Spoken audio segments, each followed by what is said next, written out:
또 짝사랑하는 사람이 있는 사람은요, 그 짝사랑하는 대상이 알고 봤더니 나도 좋아하더라, 이런 소식이 복된 소식일 수 있겠고, 또 병의 치유를 위해서 간절히 소망하고 치료하고 계신 분들은요, 아마 병이 치유될 수 있다 혹은 치료되었다라는 소식이 복된 소식일 수 있을 것입니다.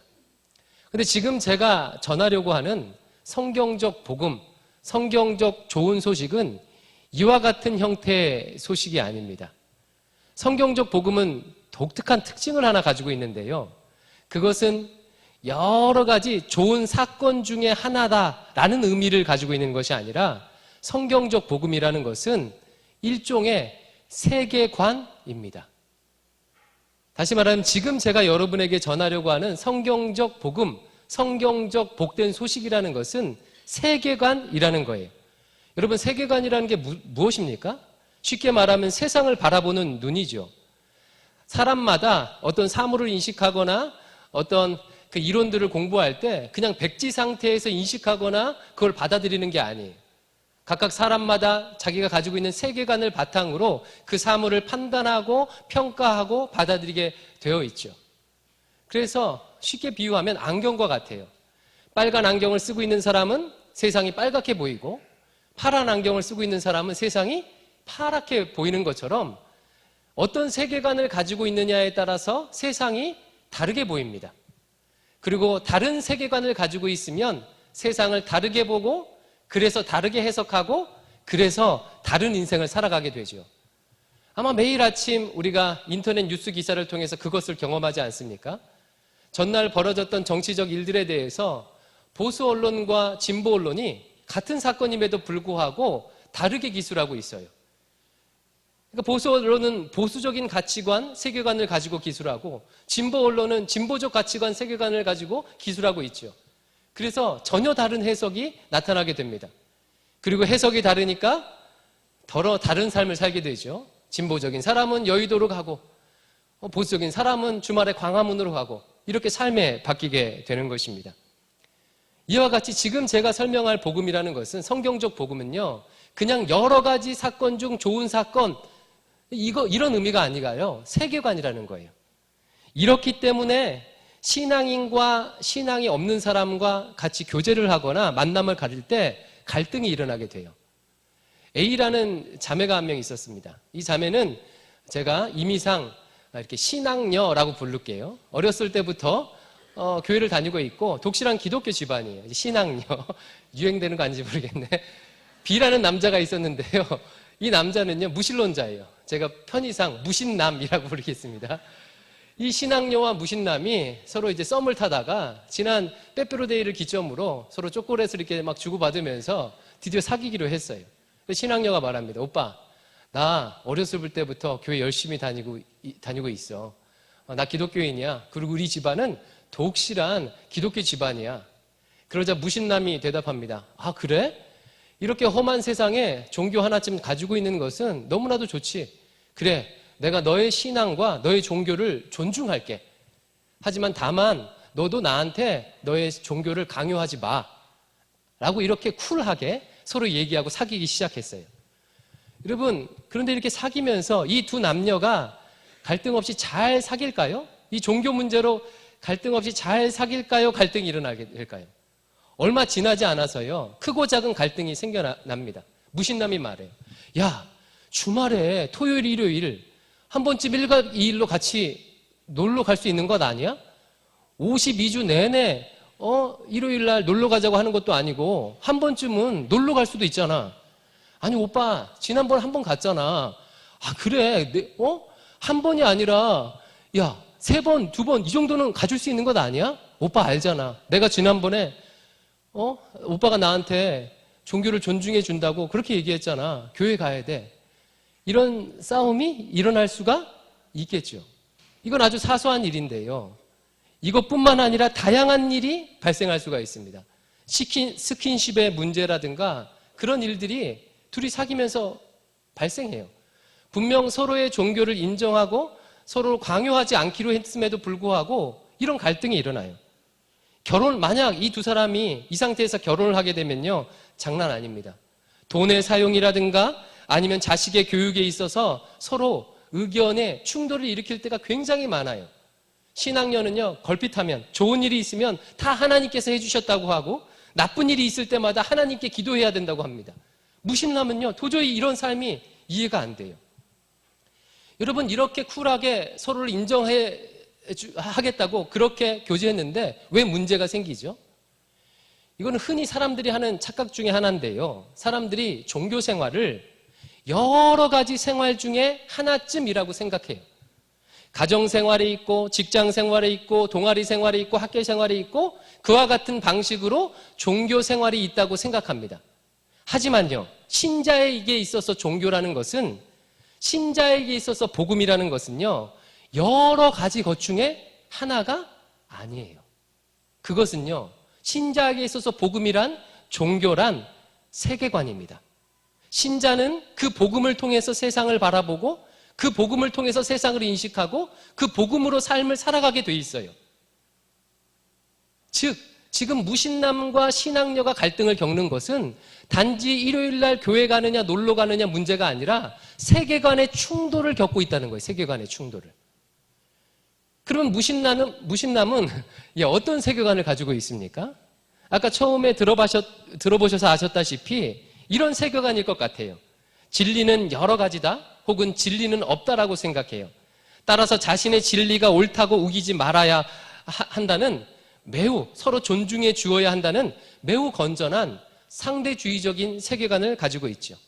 굳이 이것을 학문적 이름을 붙이면 후기 근대, 포스트 모더니즘적인 세계관이라고 말할 수 있습니다. 즉, 포스트 모더니즘적 상대주의적 세계관과 절대 진리가 있다고 믿는 신앙녀가 지금 세계관에 충돌을 일으키고 있는 것이죠. 따라서 신앙녀에게 종교에 덜 얽매이라고 하는 것은요, 나는 네 세계관을 인정하지 못해 라고 말하는 것과 같습니다. 이것이 상대주의적 세계관을 가진 사람들의 자기 오류죠. 서로를 인정해야 된다고 하지만 또 기독교적인 세계관을 인정하지 할 수 없는요. 이에 대해서는 우리 다음 주, 지금 시리즈로 연속해서 세계관에 대해서 말씀을 나눌 텐데요, 다음 주에 좀 자세히 살펴보도록 할게요. 우리 현대 한국인들이 어떤 가치관, 세계관에 의해서 영향받고 있는가? 대표적으로 자본주의, 기술만능주의 이런 것들이 있지 않겠습니까? 이런 것들을 좀 살펴볼 거예요. 그래서 오늘 제가 여러분에게 복음을 소개하는 것은요, 여러분이 가지고 있는, 만약 지금 신앙을 가지고 있지 않다면요, 일종의 세계관의 충돌이에요. 제가 성경적 세계관, 성경적 복음을 얘기할 때 여러분들은 세계관의 충돌을 경험하게 되실 것이에요. 그리고 그것이 제가 설교하는 저의 의도입니다. 바라기는요, 이 시간을 통해서 내가 가지고 있는 세계관이 무엇인지 한번 점검을 해봤으면 좋겠어요. 이 세계관이라는 것은 정말 근본적인 것이고 기저에 있는 것이라 내가 인식하지 않으면 잘 모릅니다. 우리가 안경을 쓰고 있는데요, 이 안경이 쓰고 있다는 것을 인식하면서 생활한다면 얼마나 불편하겠어요. 우리 세계관은 우리 삶의 기저에 있어서요, 우리가 일부러 낯설게 하고 한 발짝 떨어져서 그것을 보지 않으면요, 그것을 잘 볼 수가 없죠. 그래서 오늘요, 내가 인식하지 못했던 내 세계관이 무엇인지를 여러분 한 번쯤 생각해 봤으면 좋겠어요. 나는 어떤 세계관을 가지고 세상을 바라보는가? 인간은 어디로부터 와서 어디로 가고 왜 사는지에 대해서 나는 어떤 관점을 가지고 있는가? 죄와 구원에 대해서, 악과 선에 대해서 나의 세계관은 무엇인가? 아마 쉽게 대답할 수 없을 거예요. 이런 식으로 진지하게 고민해 본 경험이 없기 때문에 그렇죠. 그래서 제가 지금 설명해 드릴 성경적 복음, 이 성경적 복음이 말하는 이 세계관을 바탕으로 내가 가지고 있는 세계관을 좀 비교해 봤으면 좋겠습니다. 이 성경적 세계관을요, 이 짧은 30분 시간 안에 여러분에게 다 설명하는 것은 불가능한 일이에요. 세계관, 이거를 얘기하려면 여러 가지 것들을 얘기해야 되죠. 기독교 세계관의 핵심이 되는 십자가에 대한 설명만 해도 수천 권의 책이 있습니다. 제가 좋아하는 존 스토트 목사님이 십자가의 의미에 대해 책을 썼는데 그것만 700페이지예요. 따라서 이 시간에 이것을 다 설명하는 것은 불가능해요. 하지만 감사하게요, 오늘 우리가 살펴볼 요한복음 3장 16절이 성경적 복음이 추구하는 세계관이 무엇인지를요, 압축적으로 보여주고 있어요. 이 말씀을 해석함으로 여러분에게 좀 보여드리고자 합니다. 요한복음 3장 16절을 같이 한번 읽어볼게요. 요한복음 3장 16절이에요. 시작. 하나님이 세상을 이처럼 사랑하사 독생자를 주셨으니 이는 그를 믿는 자마다 멸망하지 않고 영생을 얻게 하려 함이니라. 어렸을 때부터 교회를 다녔던 사람들은요, 이 말씀을 한두 번쯤은 들어봤을 거예요. 하나님이 세상을 이처럼 사랑하사 독생자를 주셨으니. 저도 이렇게 외웠던 기억이 있거든요. 많은 사람들이 이 말씀이 복음의 핵심이라고 얘기합니다. 예, 맞아요. 이 말씀이 성경적 복음이 가지고 있는 세계관이 무엇인지를요, 압축적으로 보여주고 있어요. 제가 세 가지로 나눠서 설명 들어볼 테니까 지금 혹시 예수님을 믿지 않고 있는 분이 계시다면, 혹은 예수님을 믿어도 여전히 비슷한 삶을 반복하는 사람들이 있다면 자신의 세계관과 비교해서 살펴보시길 바라요. 먼저 이 말씀을 보니까 성경적 복음은요, 하나님이 계시다고 말합니다. 조금 전에 읽었던 말씀이 뭐라고 얘기하고 있어요? 하나님이 세상을 이처럼 사랑하사라고 하면서 이 세상을 창조하신 하나님이 계시다.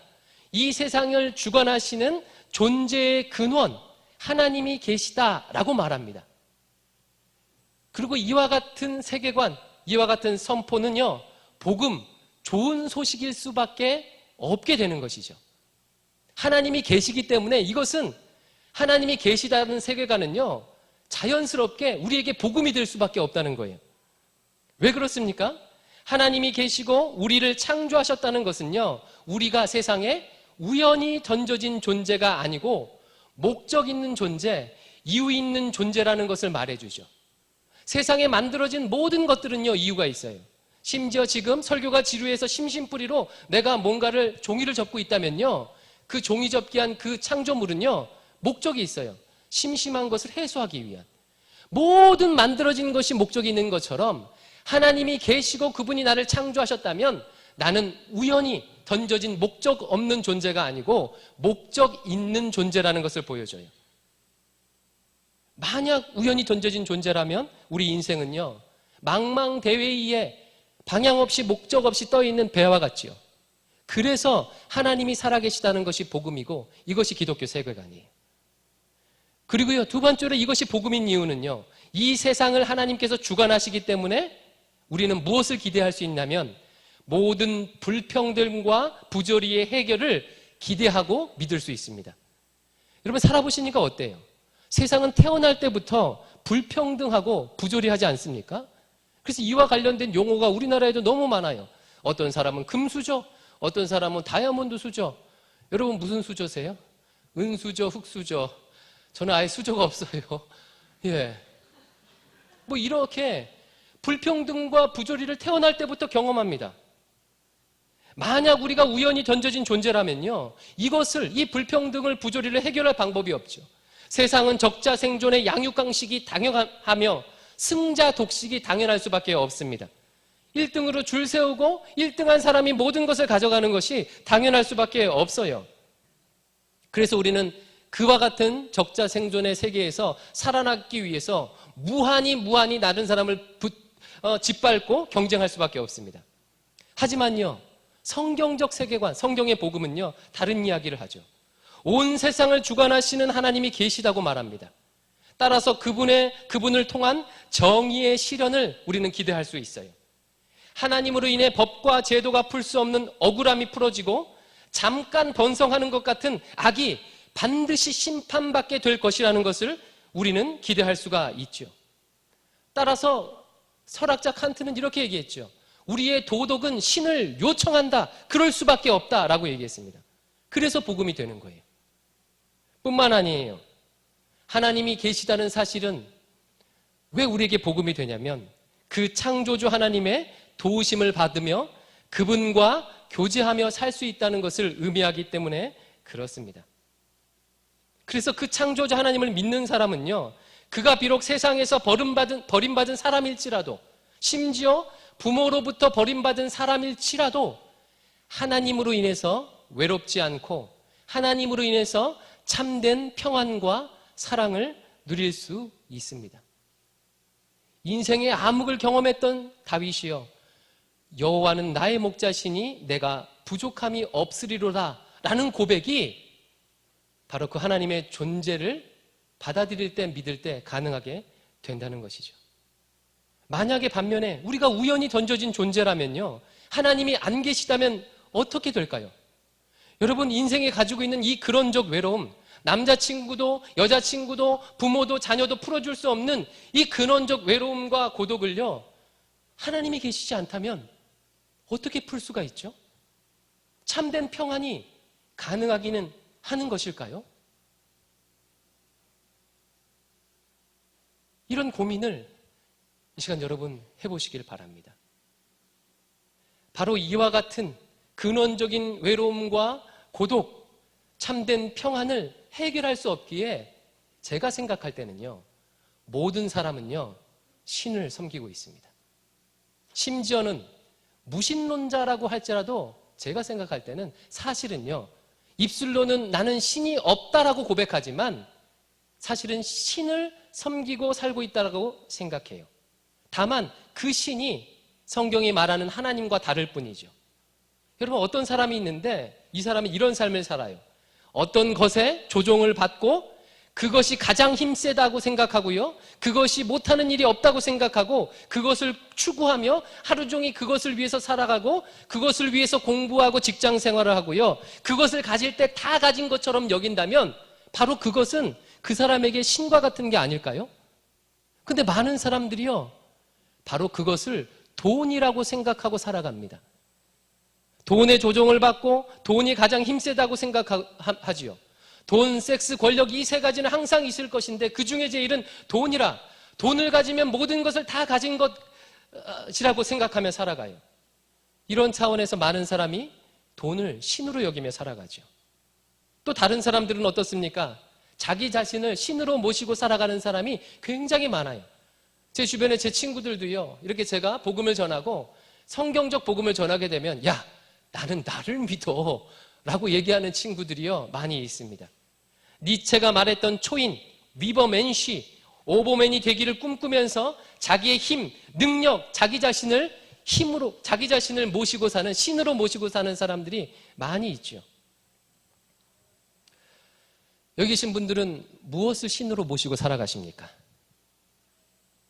사람이 무엇으로부터 와서 무엇으로 말미암고 무엇에 의해 산다고 생각하십니까? 여러분들이 하루 종일 가장 많이 생각하고 추구하는 것은 무엇입니까? 가장 많이 입술에 올리는 것은 무엇입니까?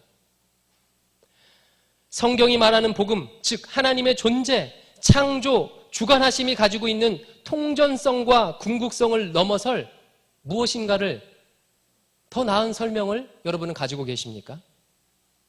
이것이 성경적 복음이 말하는 첫 번째 세계관이에요. 하나님은 계시다.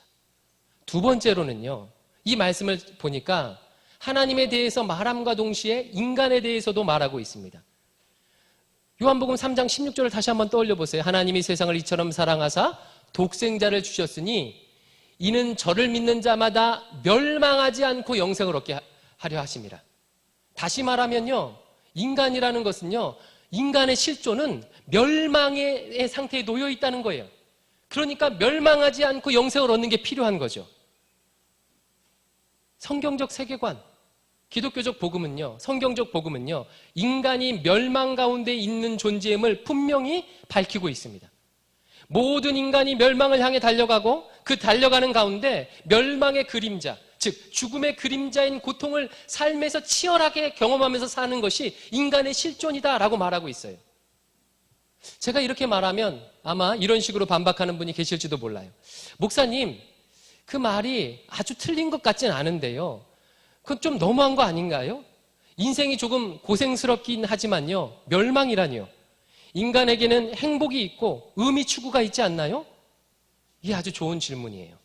그런데 한 번 더 깊이 생각해 보시기 바랍니다. 인간이 추구하는 행복, 인간이 추구하는 쾌락이라는 것이 무엇이죠? 생물학적으로요, 우리가 행복과 쾌감을 느낄 때는요, 도파민과 세로토닌의 분비로 인해서 그걸 느낀대요. 제가 의학을 공부하지 않았으니까 저는 잘 모르는데, 우리가 쾌감과 행복은 언제 느끼냐면 도파민과 세로토닌이 분비될 때 그거 행복감, 쾌감을 느낀대요. 근데 이런 도파민과 세로토닌의 특징이 하나 있는데 한번 어떤 일로 인해서 이것이 분비돼서 쾌감을 느끼게 되면요, 다음번에 그와 비슷한 쾌감을 느끼기 위해서는요, 예전의 자극이 아니라 더 강한 자극이 필요하대요.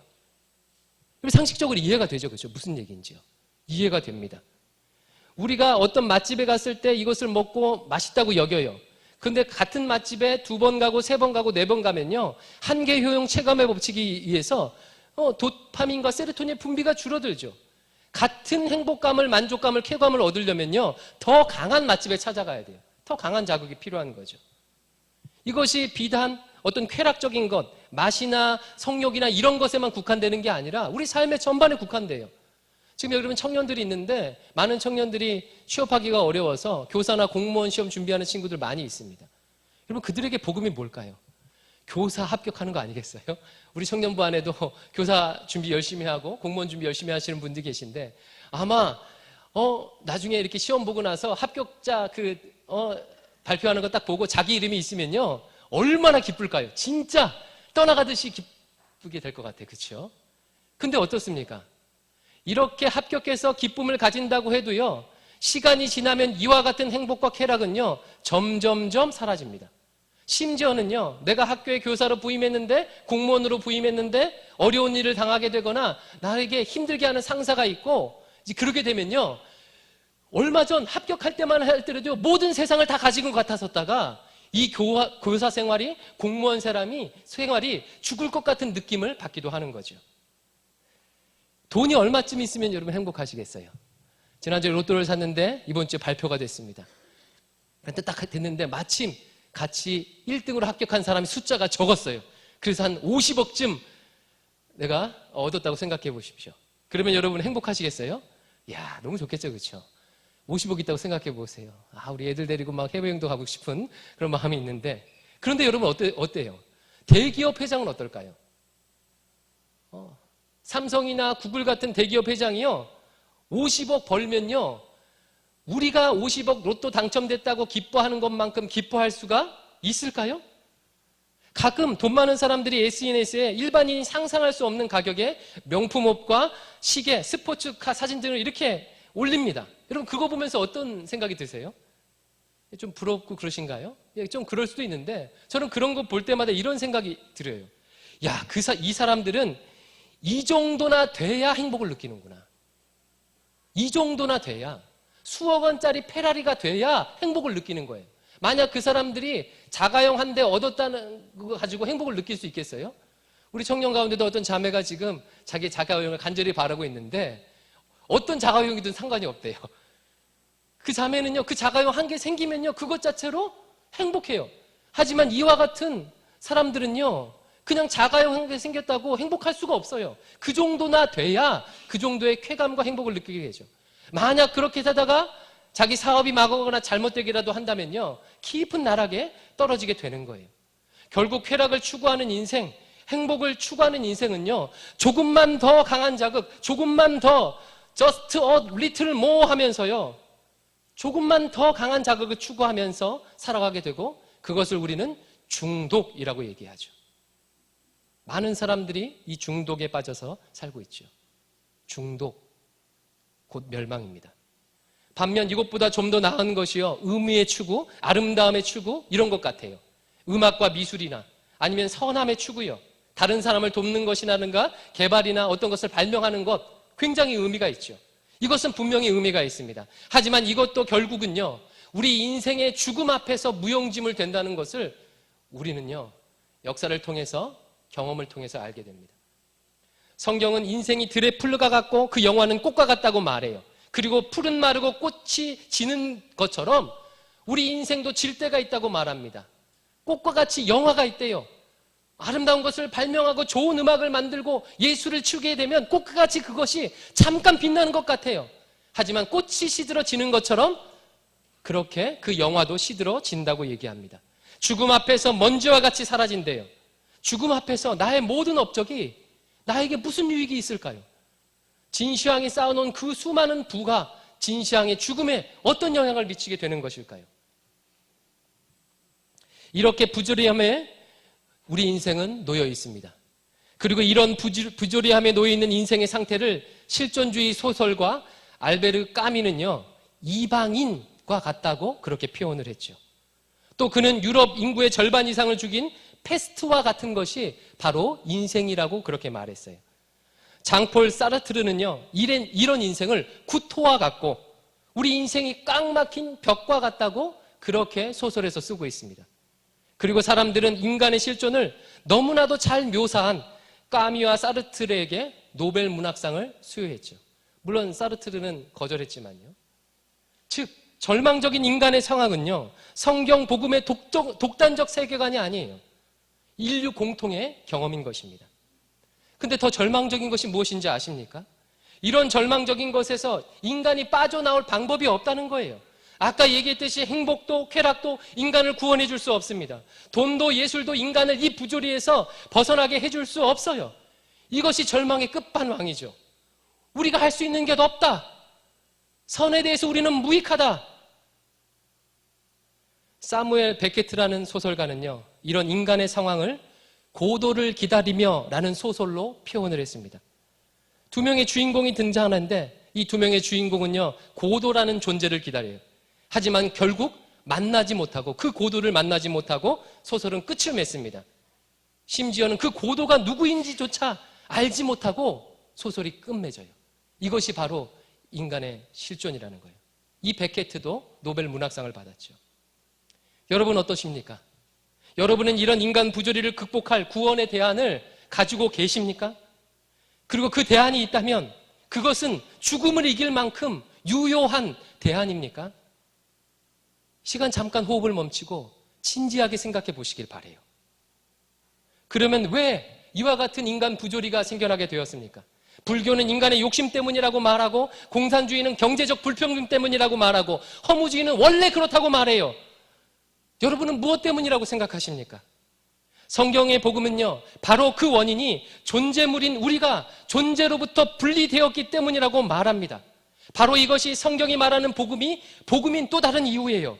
수많은 철학과 사상은 증상의 원인을 말하지 않고 증상의 해결만을 말하죠.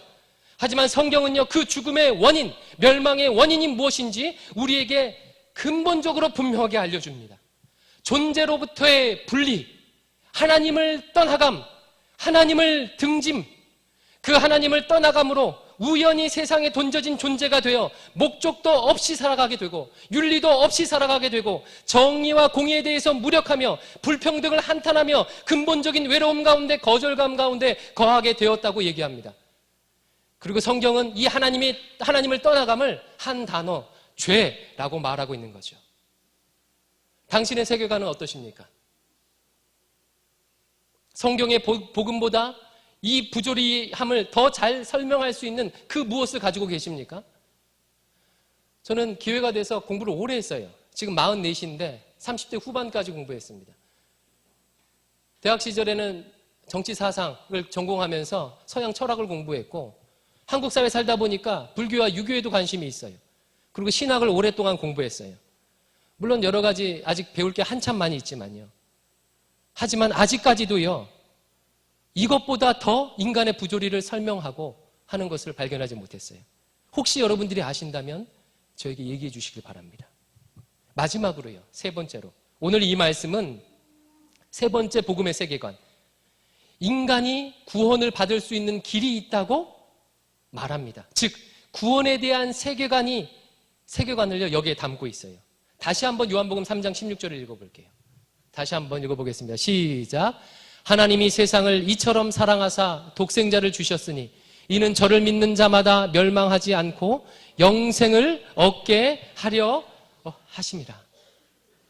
인간이 이런 절망, 멸망, 부조리에서 벗어나도록 하나님께서 독생자를 보내셨다는 거예요. 여기서 독생자라는 것은 우리가 생각하는 인간과 아들 이런 개념이 아닙니다. 이것은 신학적인 용어예요. 예수님께만 적용되는 단어이죠. 다시 풀어 말하면 하나님 자신이 우리의 부조리를 해결하기 위해서, 멸망을 해결하기 위해서 이 땅에 오셨다는 거예요. 하나님을 떠남으로 하나님과 벽이 생기고 이방인이 되어 패스트에 걸려서 구토하며 누군지도 모를 고도를 기다리는 인간에게 하나님이 직접 화목을 위해, 화해를 위해 찾아오셨다는 거예요. 그래서 하나님을 떠남으로 말미암은 필연적인 결과인 하나님과의 영원한 분리, 죽음의 문제를 해결해 주셨다는 것입니다. 하나님 자신이 그 영원한 이별, 죽음을 나 대신 담당하심으로 나와 하나님 사이에 벽이 허물어지고 화평을 이루게 되셨다는 거예요. 이제는 더 이상 이방인처럼 방황하지 않고 하나님과 함께하며 그분과 영원히 즐거울 수 있게 되었다는 것을 말하고 있습니다. 이제 더 이상 토 나오는 세상에 외로움의 옷을 입고 살지 않아도 될 길을 열어놓으셨다는 것을 말합니다. 그리고 그 은혜를 누리는 길은 멀리 있지 않대요. 100일 동안 마늘과 쑥을 먹어야 되는 것이 아닙니다. 보리수 나무 아래서 모든 욕심을 벗어버리고 해탈해 얻는 것이 아니에요. 더 이상 외부의 간섭이 없이, 정부의 간섭이 없이 완전한 자유가 실현되면 주어지는 것이 아닙니다. 경제적 차별이 없어지면 주어지는 것이 아닙니다. 내가 성공해서 맞춰놓은 높은 꼭대기에 올라가야 이것을 얻는 것이 아니에요. 나를 사랑하셔서 찾아오신, 벽을 허무신 하나님이신 예수님을 믿기만 하면, 받아들이기만 하면 이 영생을, 이 구원을 누리게 된대요. 떠나갔던 나를 향해 찾아오셔서 손을 내미신 그 예수님의 손길을 거부하지 않고 그분의 존재와 사랑을 믿고 그분을 받아들이면, 그분의 손에 나의 손을 대면, 그러면 그 구원을, 그 영생을 얻게 되는 것이래요. 바로 이렇기 때문에 복음인 것입니다. 나의 어떠함, 나의 학력, 나의 실력, 나의 경제력, 나의 성별, 나의 출신, 이런 거 아무것도 상관이 없대요. 과거에 어떤 죄를 지었든지 아무런 상관이 없대요. 어떻게 사람들의 상처를 줬고 어떻게 생명을 경시했는지, 어떤 비도덕한 일을 저질렀는지 상관이 없대요. 나의 부의 유무, 인종, 장애 유무, 동성애자냐 아니냐 상관이 없대요. 그분을 받아들이기만 하면 이 지긋지긋한 벽이 허물어지고 하나님과 화평을 이룰 수 있다고 성경은 말합니다. 그래서 복음이에요. 이것이 성경이 말하는 세계관이에요. 우리 신자는요, 이런 세계관으로 세상을 바라봅니다. 하나님이 계시고 하나님이 없던 나의 인생은 절망이고, 반면 그 하나님께서 나의 공로 없이 나를 구원해 주셨다고 그렇게 믿고 살아갑니다. 1600년대 종교의 핍박을 피해서 메이플라워를 타고 대서양을 건너 아메리카 대륙을 밟았던 사람들은요, 청교도 신자들은 그곳에 가면서 105명, 어떤 기록은 104명, 어떤 기록은 102명이라고 하는데 절반이 죽었어요. 혹독한 겨울을 나고 가을에 원주민들, 인디안의 도움을 받아서 첫 추수를 열었어요. 수확을 거뒀어요.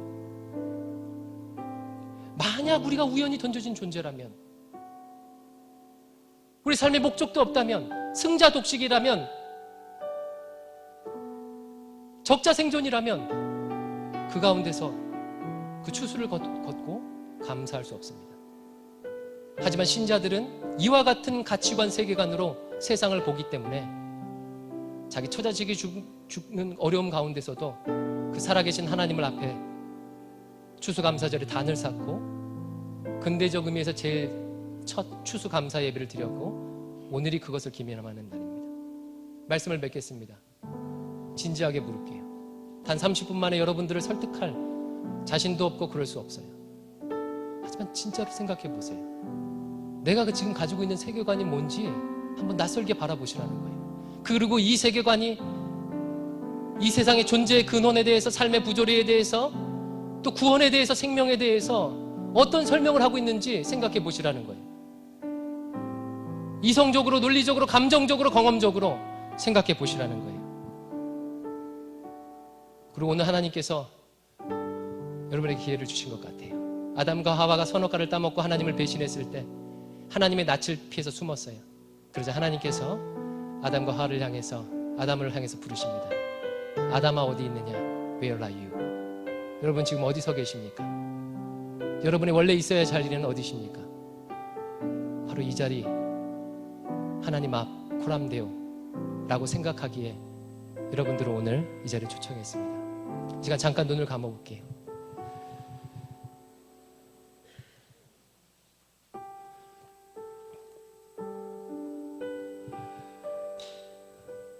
나는 지금 어떤 세계관과 가치관을 가지고 살아가고 있는가? 내가 추구하는 이것은 정말로 낄만한 안경인가? 여러분 깊이 돌아보시기 바랍니다. 나는 무엇을 목표로 살아가고 있는가? 내 삶의 고난은 내가 지금 추구하는 이것이 해결해 줄 수 있는가? 진지하게 한번 고민해 보시기 바래요. 그리고 혹시 부족하지만 제 얘기를 듣고 그래,